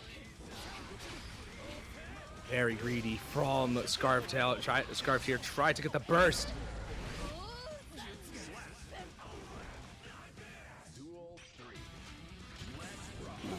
The final round, ball scares us with the full resources with the burst. And good start from Scarf. And now, let's see the wall pressure. How Shangbadung gonna answer that. So now we are just ADing to prevent, we just ADing for something back and immediately spamming the burst as soon as you get hit. Nice IB from that position. Does get the positional advantage necessary to get the punish off. But a great parry to seal out the positional advantage. Gets the Escabari off. They're going to cancel early to get that damage on set. Put their opponent through the back end. But they are in no man's land. No resources to fight back from positive bonus, while Scarfed has all of them. This and the burst just to get out. Again, now, oh, this can be huge. For Maybe sure. not a kill, but like still. Oh no, this kills. They built up just Japanese? enough meter. Question mark? No, not gonna work out. And Scarf taking the second game. They built up just enough meter from the rope combos that they were actually able to kill off of that. It just required a sliver to spare. Nonetheless, Soapy are gonna have to possibly prepare themselves for a possible chip unless Shangbadung has anything to say about it, which we've seen they've got the resilience in tow, but I feel like we're seeing a level of hunger that we haven't seen from Scarf in a good minute. No, Shangbadung, they are in trouble because right now Scarf reacting to all of the shenanigans from Baiken. Spending the burst just to keep the offense, to keep Shangbadung in the corner. Now the rope is set up for the huge combo. And cash out, get a little bit more of that meter. That's very, very interesting. Using the rope and the Karo off the wreck to get the meter in there while you're at it. Why not? You know, if you like that, show it off. Oh. For a second it looked like a combo drop from Scarf. It was a combo drop, but they managed to save it. Shangbadung was like, oh, alright, my bad. Here we go, just reset the combo. For some reason, they just didn't have a chance to block. Shang is looking very, very, very desperate in this situation. They are working with half life, less than half actually. And so far, Scarf gonna get enough to be able to possibly put through the wall, not enough to kill, but it's not looking too good for Shang as they have less than 10%, probably 5% left to make a comeback. There is a lot of energy spent in the chat, a lot of people bleeding for Shangbadung to reverse this somehow, but it's very tough position. There is a 50-meter end burst, but the same goes for Scarf. Yeah, they do have to reset to neutral though. We are in an okay position.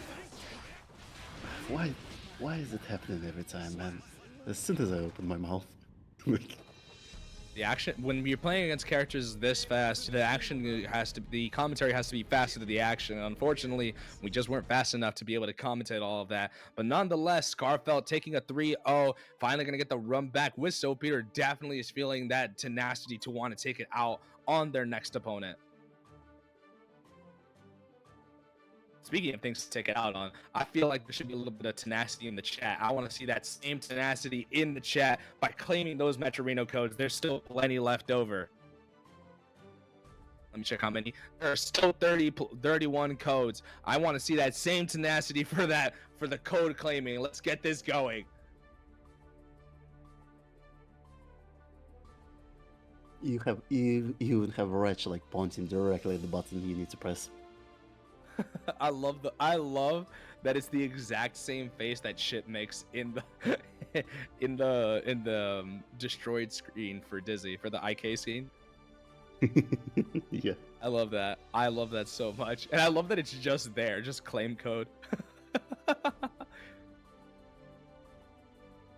It's beautiful. But here we go.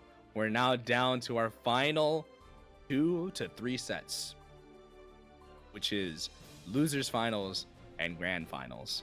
So we have a potential 3-set tournament. But as we mentioned previously, Soap sent both Scarf and Shangbadung into the lower half with convincing R.E.V.O. So is it gonna be it's gonna be a run back for Scarf, and let's see if they have it in them, if Doc is in there to reverse to answer the previous match. I mean, if there's anything that kind of plays into this factor, if anything factors in, let's just say they've played these games before. They know this territory. They're very familiar with their game. So if anybody is going to be able to do it, So Peter is more than comfortable with having to run this back. However, there is the fact that they've had to rest. They've had to wait. They've had to scout, and they've had to see how they're going to play into this. They've had to play a very comfortable winner's run so far, but now they have to play into loser's side. So they've got to really contest with somebody who's had to claw their way up, and usually the workhorse is going to really come out on top. But that is to be seen as we're getting into game number 1. Soap Eater and Scarf, the run back. Immediately aggression from Soap Eater from the get-go. Now, the a.b.a from Chipp, but not cashing out from the a.b.a. Now, it's Johnny counting the cards. And in the burst, not wanting to get wall broken, but oh no, the tragedy. Tragedy The strikes. jump scare 6k from Johnny. Just Tragedy just befalls anybody who stands betwixt the spacing between victory and failure, and that is always something that the god of failure hates, is that SoFeeder represents winning ways in ways that many players wish they could, but Scarfell, not too scared by this, not too phased, is running into the fire and the flames, trying to get any momentum they can. Okay. Oh no! Oh, wait. What the fuck happened there with the rope? Like, where the Chipp was hitting? Like, the behind Johnny to hit like this for some reason. Rope run 5H is really funny. It's like the funny hurt boxes from Chipp on the rope, causing the shenanigans. Burst is now spent.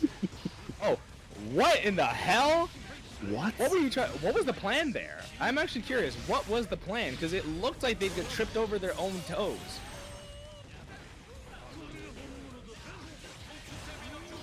Okay. Thankfully for Scarf there is still burst in play. YRC not gonna get baited. And now the cancel into the wall break. Swag combo from Scarf. Oh, but they didn't get the whole combo. Oh, but they got the counter hit. That's all they needed. First game, despite the rocky start, is gonna go to Scarfed, and they are already rectifying their first set in winner side semifinals. There is some spaghetti on the floor from Scarf, but like they're still eating. They're still fine. Not the full plate is on the floor. Yeah, just a little bit, just like a meatball here and there. But you know, they do get to clean things up at the very least, and that's the important part, is making sure you clean up the rest of it. You made the mistakes, but you managed to come out on top of it. It's about making sure that you keep this clean and keep this composed. Especially in situations like this when you get half health. Later on starting with half health from the wall break, you get positive bonus Johnny. Now, do you spend the burst here? That's the question, right? They decided to hold on, using the deflect shield to possibly put some distance between themselves and Scarf, but not necessarily working out, as the speed is able to blitz through the defenses of SoFeeder, pushing them through the wall, and positive bonus into a super knockdown is going to make things nice and pretty for them. Oh, too much distance for the throw! Is burst gonna be in time? No, we're not gonna use it. Then Scarf doesn't even give a chance to use the burst. Seal it out, wanting to keep that burst away from their opponent, and very rightfully so. You don't want your opponent to have any type of momentum in their favor. But here we go. Scarf catches with the dash up 2D and is trying to really stack the mental as early as possible. The potency is appropriate for a player of this caliber. Huge movement from Scarf and immediately super into the wall break. Now, there is not a lot of resources on SaltyEU side. There is burst, but there's just 50 meter, but they're gonna use it for the offense. Like 100 meter for now. Yeah. 100 meter on deck now. Catches with a 5H. This is gonna be enough to kill. Gets the wall combo. Is gonna be able to kill off of this situation. And game 2. Wow, they're really blitzing through. They want this run back, and they want it bad. And they not just the run back, they just wanna like the answer with this R.E.V.O of their own. From the looks of it. Oh yeah, they've been wanting this run back from the get-go. They have been clawing their way up just to really take it out on SoFeeder. SoFeeder got a clean 3-0 and almost did so convincingly. Now it's about rectifying that and making sure their opponent feels the same wrath they had to endure. Oh, I get, and now Scarf feeling the gas, feeling the pump, getting an aggressive round start. Catches with the 2D, but doesn't get the knockdown, which actually works out for Scarf. Nice IBFD to put some space between themselves. Back to the wall again. Jumping onto the corner, but the 6P gonna prevent any shenanigans coming out from SaltyEU. And now, it's enough? Wall carry, right? Yes, it's enough wall carry. Nicely done. The knockdown is important. How you manage to make this work out for you is the most important part. They're going to stagger into the throw. Risk still on deck. Able to fuzzy out of there to avoid the tap dust. But still, their back is to the wall. good awareness from Soul just to prevent any jumpings from Chipp. There is 100 meter for Saltpeter, and we're gonna use it as BRC5 dust. There we go. 1 round 2 Soap Eater. This time a little bit more gas in the tank as opposed to usually. Scarf has been doing so well to dominate, but now it's Soap Eater who's finally able to get their foot on the pedal and put some real pressure into the game. Yeah, it is 2-0 to It is Scarf 2-0. right now. Yeah, I was gonna say, like, am I tripping? Didn't Scarf win 2 games? Yeah, they won 2 games. But for now, Saltpeter looking to somewhat equalize the score, at least. It's not gonna be that there is still birth for Chipp, but you know, the usual. All the wires are gonna be baited. Now there's a chance it's their turn on the offense. There is 50 meters, so there's always threat of reversal. Goes for tries to bait the throw, try to make them flinch, but Scarfed is disciplined, waits it out, actually might get the kill off of this. No, this is 3 guts. This definitely is not going to kill, but they have meter on deck to cash. Right? They can cash out though. They get the kill! Oh my god, what are you doing, Scarfed? This is insane. And now, this can be clean 3-0 from Scarfed. The DP, the full pump, the gas pedal is there for Scarf. Now they're 100% sure they're gonna take it. Resource on deck, finally gets a throw bait after all these attempts, finally catches their man, is gonna do some major damage on deck, is gonna put Scarf through one hell of a horrible situation there. D-meter on deck though, what can they do with it? Voids the throw, but doesn't get the punish. Oh, they're waiting. It was a Mexican standoff. Both these players just staring lovingly into each other's eyes, but it's Soap Eater who pulls the trigger faster and is going to take that 3rd game. Finally puts themselves on the board.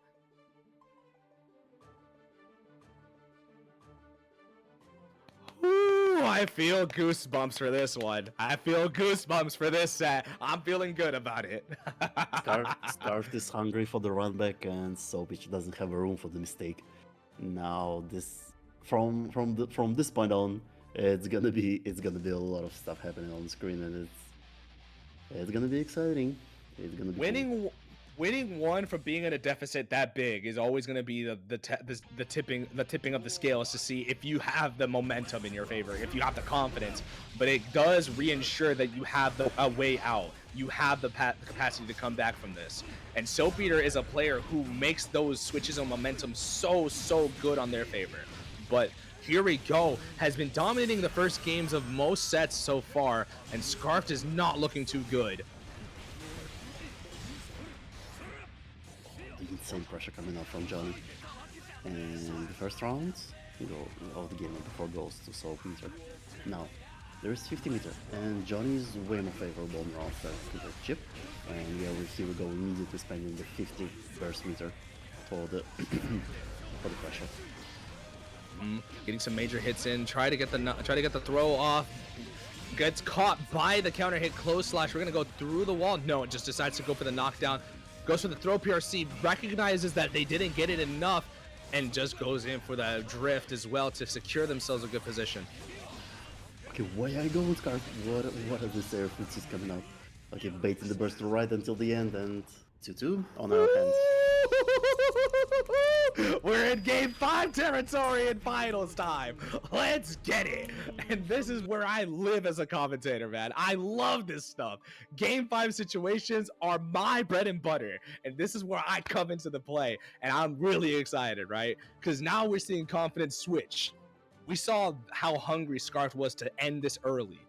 But now we're in shark-infested waters. And this is where pressure really mounts. We only saw one game 5. Maybe Scarf got a little bit too carried away was the confidence, because they started doing aggressive round starts and it didn't pay off. So Peter just killed them from the get-go on the round start. Now we're gonna see some backdashes from the... Oh no. Confidence is still there. We are throwing out the 5Ks from the round start. Beautiful IBs from Scarf, IB in both those situations to be able to get that entire sequence off, get the punish necessary, and is able to get the confirm as well. Finally able to get them through the wall to set up positive bonus, and what a way to get things going to possibly get back into winning ways. Burst safe routing, but doesn't get the full confirm to wall break. Oh, he's spending the burst right here. Maybe a little bit greedy, but like, let's see how it's gonna turn out. Set point for Scarf. It actually works out so well for SoHn because now the next round, SoHn can utilize the resources more effectively as opposed to their opponent. It's unless Scarf just gaps and wins the whole thing. But for now, SoHn just abusing the resource deficit. Ooh, what a lot of damage! You see a lot of red? My god! Oh, This is where risk comes into play. With this little HP left, it's not even a lot of time for SoHn to build back up the resources with the positive bonus. Game 5, double Luigi! I love this territory! This is where things get real fun. This is where things get real dicey, and I love watching opponents really go neck and neck here. And Scarf finally able to get that first round, that third round in their favor. Gets the catch, gets the full confirm off the 5P, but doesn't set up for the confirm. First is almost on deck for SoHn. They gotta get the kill now before it's too late. Sets up for the Baiken Messiah. One more situation, it's over. Man, it can be too late because there's gonna be safe jump. Burst gonna get baited, probably, yes. Just like this, but it's a gold burst, and fortunately for SoHn, it's not over yet. Burst in 50 meters. Scarf has all the resources necessary. Doesn't YRC. Disciplined and catches the throw attempt with a close slash and gets the run back in game 5 double Luigi territory. Finally gets themselves that loser side grand final slot and beats the one that put them down there. What a way to go into this next round, and good stuff on Scarfed. And Scarf just exploded their PC. No, that was Alta 4. I recognize these. Yes, definitely. But Scarf, Yeah. good job, just clawing their way back into the finals to get a chance to fight against PataChu. Yeah, I mean, realistically speaking, this is why I mentioned, right? Stamina in bracket and like composure is a huge thing. It's not how you win the first time around, it's how you win the second time, right? When you both fight in winner's side and then you both have to fight in loser's side, this is where it starts playing into factor who really has the mental and the fortitude to be able to stoke the fires and to walk through hell's embrace. And for Scarfed, it really did pay off. It almost did for SoHn, but they just couldn't make it last towards the very end, and unfortunately it does get third. But nonetheless, a very fantastic run all the way from winner's side, got top 3 in that position, and suffice it to say, their gameplay speaks for themselves. But now, the usual, as you said, the stamina. Hopefully Scarf didn't spend all the magic here in this match, because ahead of them there's still one more player with 2 lives nonetheless. They gotta win it twice. Now we gotta see the workhorse really try, the dark horse in particular, to really come out on top and really make something happen here. They got the game 5 thriller. Can they make it happen with another player like this? This is where you are tested as a player, where champions kind of come out on top. Can you come up from the ashes like a phoenix, or do you crash and burn? Also, we need to update those scores on challenge because they are not updated. But like the tail end of the tournament, it's like, everything is on stream, right? So we don't need to rush. That's true, but I've seen brackets not get updated from like losers quarters onwards, so I just need to make sure. Here we go. Us, right? But yeah, let's pay attention. And don't forget, it's the last game. If somebody didn't claim the code for match arena before the round starts, just do so before they... I will find you if you didn't. I will find you if you haven't. I know everyone's in this chat. I will figure it out. I'll find out. I know the list. I'll cross-reference with the chat to see who actually claimed the codes. Here we go. Game 1, PataChu versus Scarfed. These two playing a more passive approach and wanting to kind of gauge each other out first and foremost, and I don't blame them. PataChu gets first blood, is able to get that wall break as well, set themselves up into a very good position, putting them down into 30%. Scarf's already gonna have to fight back from the front foot. Still Scarf not using reversals for now because it's very scary in this position. You can just die for one round special. Cashing out into the Banka Messiah is gonna set up good and well. But PataChu does have resources on deck to burn, multiple resources to bend for reversals. But the burst actually sends them full screen. This works out for Scarf. Cashing out immediately. Immediately taking it back. PataChu spilling the first blood. But that was looking a little bit close for comfort for PataChu. So at the very least, Scarf knows that a god can bleed, and that's the big thing, is recognizing that you can get the hits necessary. PataChu just not giving Scarf enough space to set up the roll pressure. Closing it out, trying to really mitigate the tempo of the entire sequence, forcing the burst out. The Scarf, recognizing the momentum was switching, decides to just get that space between them, trying to make them flinch, but Scarf, my bad, is not getting the flinching from PataChu that they would have liked. No Tyrant Barrel clean hit, but still, nonetheless, the damage has been set. Pro PRC saves them there. Huge throw from PataChu in the first game. Goes into the bank of PataChu. Nicely done. This is great stuff. PataChu, the winner's side slot is looking almost all but secure. That first game does seal it out, give them the lead necessary to possibly put them en route to take yet another SaltyEU. But Scarf had to fight their way up from the loser's side to get to here. And now it's just a matter of closing things out. Do they have the stamina to be able to make the magic happen, like you mentioned, or are they gonna fall short?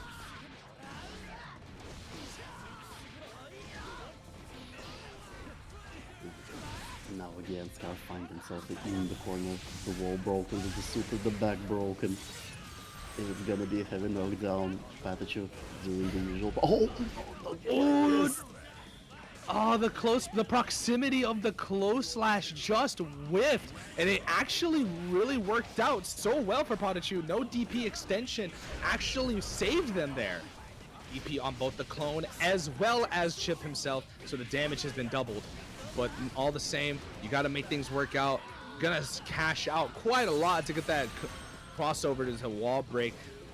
And PataChu, positive bonus is on deck. He just right in the roll. Here we go. There's full pressure. There is still burst for PataChu if they want to catch up. Oh, what a grab. Immediate throw as well. J2K trying to catch them, but they're gonna get thrown through the wall, gonna die off of this, and it's a quick 2-0 to PataChu. PataChu's just blitzing through now.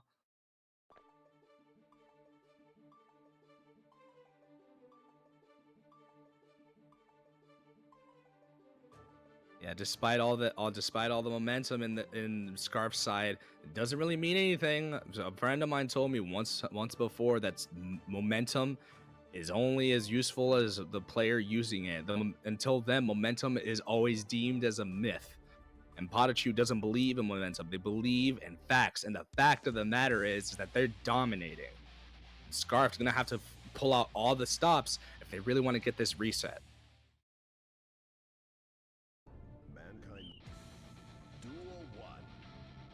Last chance, Scarf. Can you make it happen? They're going around, start bossing for PataChu immediately. Scarf getting some distance with the burst and setting up the rope just in case if they're gonna catch PataChu likely. But not right now. PataChu, oh god, this is gonna be, dropping conversion a little. But all in all, The deficit is there. Nice backdash. Decides to hold their ground. Scarf does not wanting to give up too much space. Instead, just waiting for their opponent to make the mistake for them. Catches the crossover. Able to get the confirm, but not able to get the extension off of the Alpha Blade. But the positional advantage is always as good.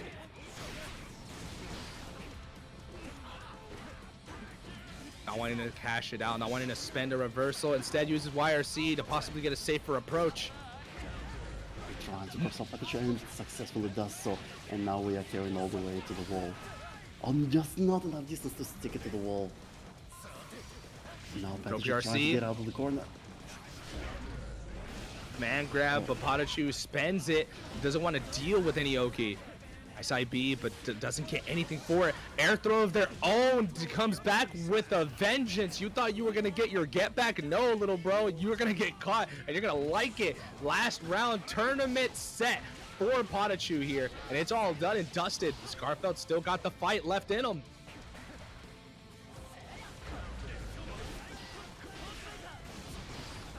Once again, we're seeing the dichotomy of both these players, and we're seeing a lot more confidence and just aggression on PataChu's side. Scarf very passive with the reversal usage.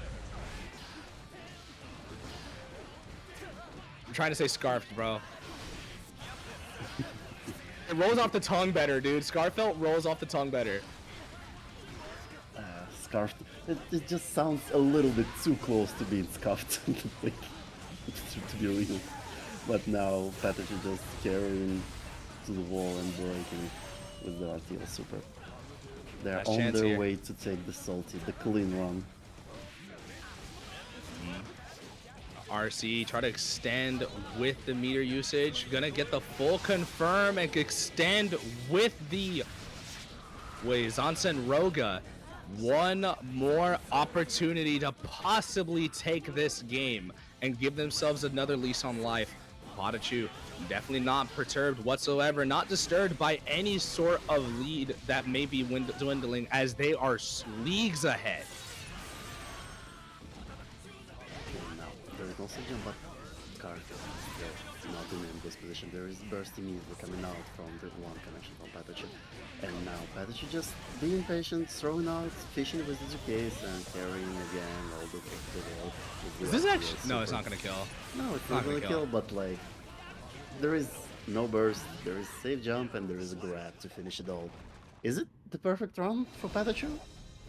That might be one of the most confident rounds we've seen from PataChu outside of just the back-to-back throw, the DPs.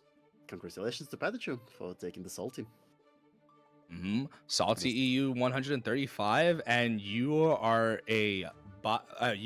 one of the constants of this bracket, despite Scarfelt's amazing run.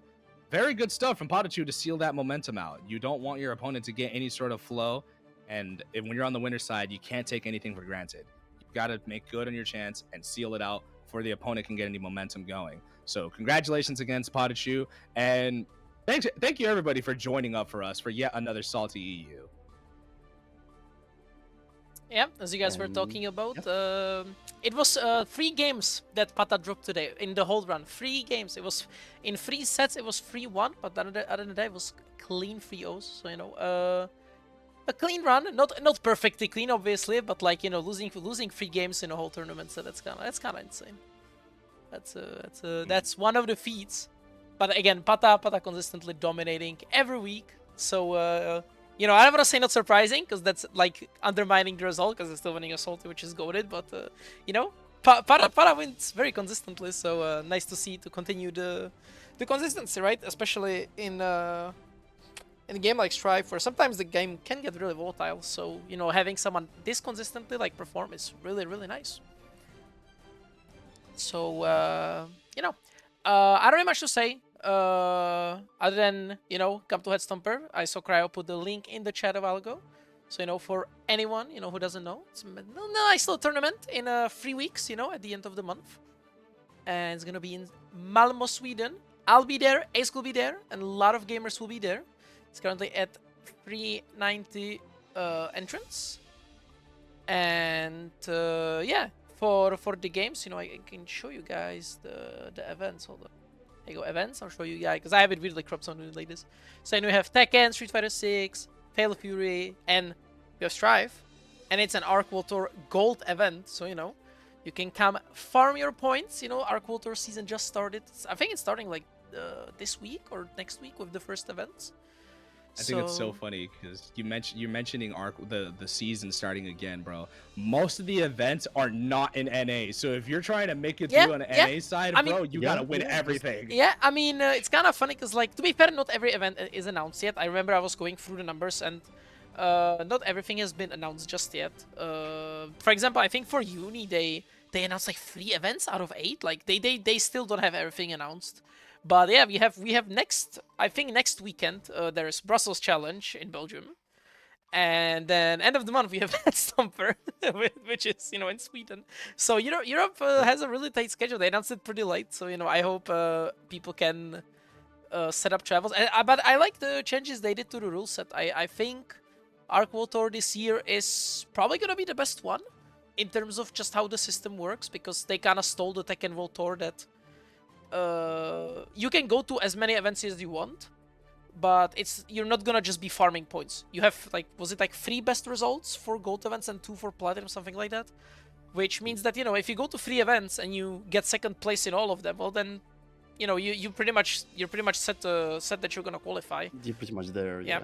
Which is really nice because it beats a lot of the players who are sponsored and just go they just quote unquote farm points that they go to every event and get top 8s, and then one person gets second place once and they're just kind of I can travel to one event and that's kind of all I can do. So I like this format. It helps players without sponsors, or players who are not fortunate enough to travel often but they are still super strong, give them a chance to qualify. So but 2025 is truly the year of the EU offline events. Yep. We got EVO in France. Headstompers came back. There are way more events announced in EU overall. Yep. So and also the amount of tours we have right now, it's kind of insane. Especially SNK stepped up and they announced the insane Fatal Fury tour. The KOF is still getting a tour. Samsho is getting a tour. We have Esports World Cup. We have Tekken World Tour, R.E.V.O World Tour. Capcom Cup is gonna start again. It's so many. I mean, Tekken, is a little bit sad. Yeah, but a little bit. What can you do? It's still gonna be exciting. Yeah, what can you do? It's a full year, but there's so many things to be excited for. I think this year for fighting games, in terms of just offline events, is gonna be really good. So I'm obviously hyped about that because I like watching offline events. I still think it's the best form of watching tournaments because that's where the hype is. So so come to Headstomper. I'll be there. Esk will be there, and a lot of people you saw today in the bracket will also be there. And yeah, I want to see you guys there. I'll not be playing in Strive. You'll catch me on the Xrd side, but there's a bunch of people I didn't see in a long time. I want to say hello to again. So pull up to Headstomper. Free ice cream also. That's the big. People keep forgetting to mention that, me too included, that there's free ice cream. You always have free ice cream. There's a machine by the entrance, and you just go get ice cream. It's like they have sprinkles also. So let's say you go 0-2. Well then, while everyone's playing their brackets, you can go stand by the ice cream stand, enjoy your free ice cream. Overall, it sounds really fun. It sounds great. So I'm hoping you guys have a great time there. I'm going to be here sitting comfortably trying to get my housing situation sorted, which should be dealt with very soon, as I've gotten some pretty good news. I can't really give too much detail, but I will be back on my usual setup very, very soon. I'm probably going to get a new job soon. But if I could possibly just plug real fast before we leave. Yeah, you have some time. I already prepared the raid, but you have I think 20-30 seconds, so it's stage is yours. All right. Well, anyways, though, if you are interested in more EU action, you want to get in on more of the fun, tomorrow for Howling Hostility on Tuesday at 8 p.m. CEST time. If you are interested in getting a lot more fun and a lot more action in your step, then you can join Howling Hostility. Yokai is hosting weekly on Tuesdays, so if you are interested in that, let us just pull up, say hello, and we'll see how things go. But until then, I'm gonna head out. Have a good time, everybody. This has been Sir Kappa back on the mic for SaltyEU once again. I hope to see you guys next time. Yep. So for me, catch me tomorrow on Xrd. And once again, thank you two for hopping on. And we're gonna raid Flash now. So see you all later. Bye bye. Bye bye, everybody.